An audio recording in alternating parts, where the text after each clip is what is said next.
Sorry, back to you. Can you just explain to us what this afternoon has been like for you? Did you address your department, and what are you saying to your other fellow officers who obviously worked closely with him, knew him, and loved him? What was that like this afternoon? That's a hard one. It was hard.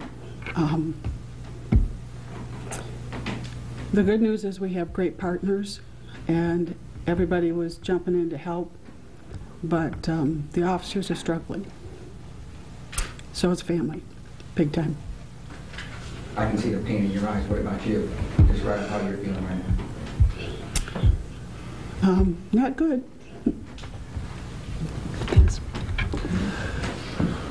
Okay. Do you know anything about the suspects themselves, names or background or? We do.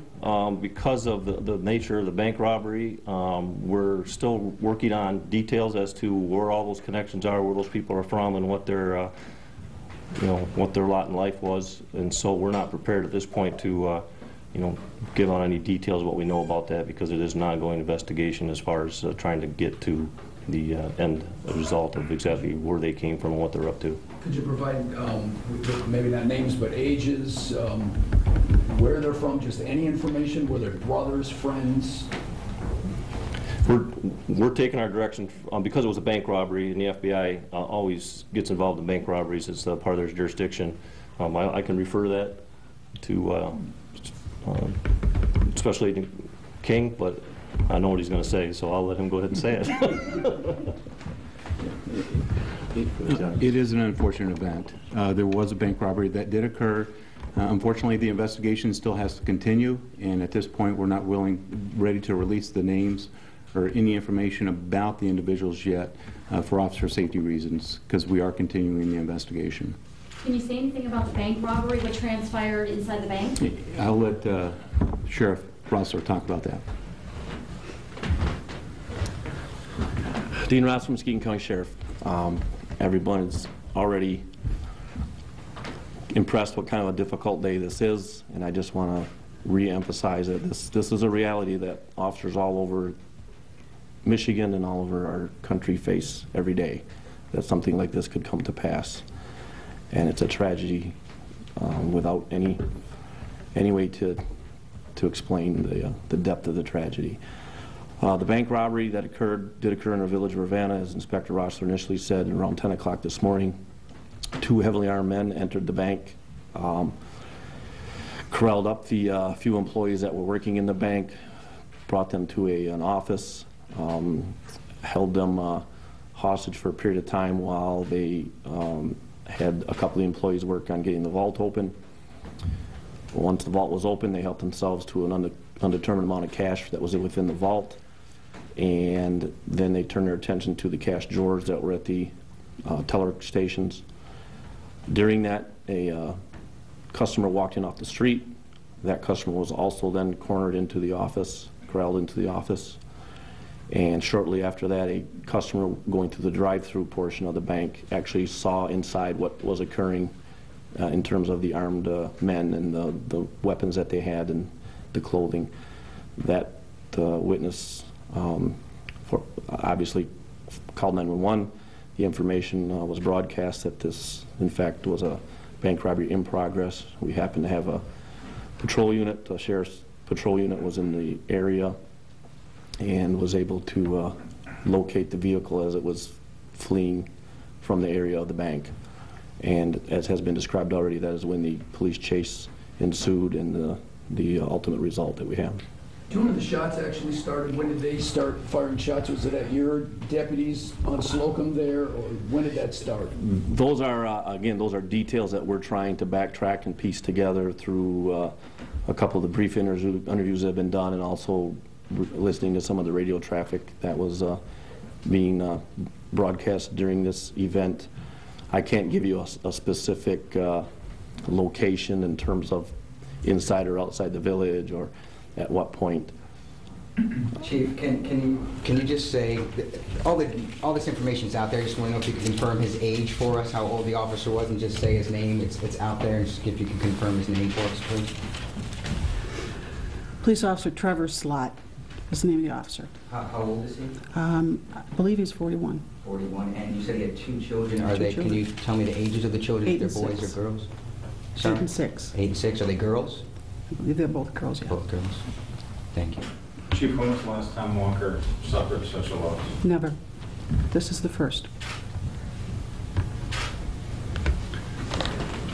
Okay. One of the enduring questions about the gun. There was radio traffic that it was a M4. I mean, that there was an M4 and a rifle that were involved.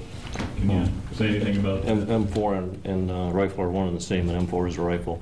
I can say that the weapons that were used by the suspects at this point have been identified as long guns. As far as what caliber, what type, what make, again, that's all part of that physical scene out there. And they do those scenes from the start to the end, and obviously those things are at the end, and they'll report that information to us when they get to that. But the suspects did have what we call long guns. Probably, based on the preliminary information, they were probably rifles.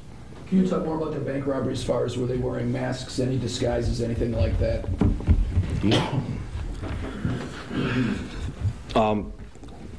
Right, when they entered the bank, they were disguised, they were masked, dressed in dark clothing, including dark gloves, and obviously armed with the long guns, with the weapons that have been described. Which departments were the one that fired on the suspects? Yeah, why don't you take that? Okay, we have the Ottawa County Sheriff's Department, Muskegon County Sheriff's Department, and the Michigan State Police officers all returned fire on the suspects. I know you're going to ask me how many shots and all that stuff, but those are details are way down, and, that we'll find out as this goes on. It's not anything we're not counting shots at this point. I do want to point out that several patrol cars were shot, some of them quite significantly. So it was a very volatile and a very dangerous situation. Do you know, or can it be discerned? You mentioned the police vehicles were hit. Any bystanding vehicles yet? That's one of the things I want to ask you folks to do for us is put out, if there's people out there that did see any part of this, or obviously witnesses along the way anywhere, or have information for us, or did, as you say, we get home and find out there's damage to their vehicle or something, because they had to be on the freeway at that point, or one on Slocum Road, or any of the roads around here, Coopersville, where they were potentially fired. We want to hear from them. We'd like them to call the Rockford State Police Post and give that information to us, and we will certainly follow up with that. I am aware of one truck that did receive a bullet round in a fuel tank, or one of the diesel tanks. We've already been in contact with that individual, and it was not a major incident as far as a great big concern as far as fuel and all that, but he was aware of the fact that his vehicle had been struck, and he approached a trooper that was out on the scene out there and reported such. So that potential is certainly there, and we certainly want to make sure we hear from anybody that has that sort of information for us.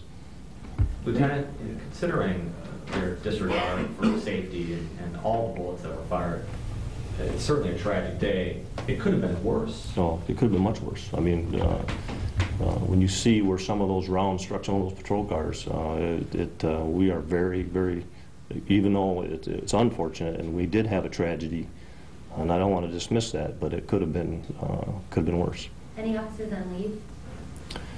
Well, it's standard procedure. They're not placed on leave per se, but any time they're involved in a situation where they fire their firearms, obviously we do an investigation. They're placed what we call administrative leave, and until we get to the details of exactly what happened. And it's not a punishment by any means. It's just officers in all. I mean, there are 3 departments that exchange gunfire, but how many officers in all from each of those departments?